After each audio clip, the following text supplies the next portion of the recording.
আবৃত্তি বলছি। আবৃত্তির নাম পতাকার 5টি রং। সুকান্ত আচার্য।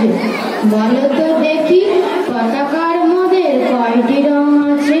শিক্ষক এসে শুধালেন হেসে দ্বিতীয় শ্রেণীর কাছে।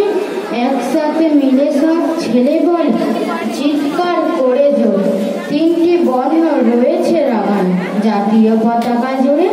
শ্রেণীর পিছনে বেঞ্চের কোণে শিশু ছিল এক বসে, পতাকার মাঝে 5 রং আছে বলল সে মৃদু ভাষে।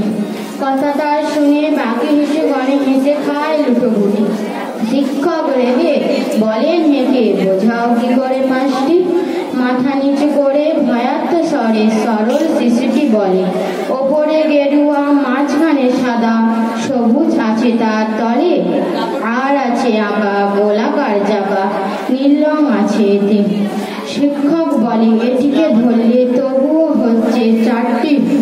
অবশ শিশুটি বলল তখন, রং আছে আর এক, লাল লাল চোখ দাগ দেখা যায় ওই পতাকার মাঝে।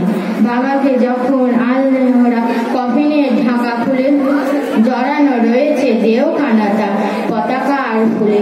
রক্তের দাগে ছিল লাল চোখ ওই পতাকার মাঝে।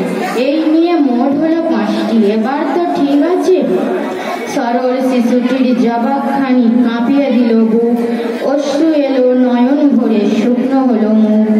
আজও যারা দেশের জন্য করছে বলিদান, স্বাধীনতার সহিত সব এদের অমর প্রাণ।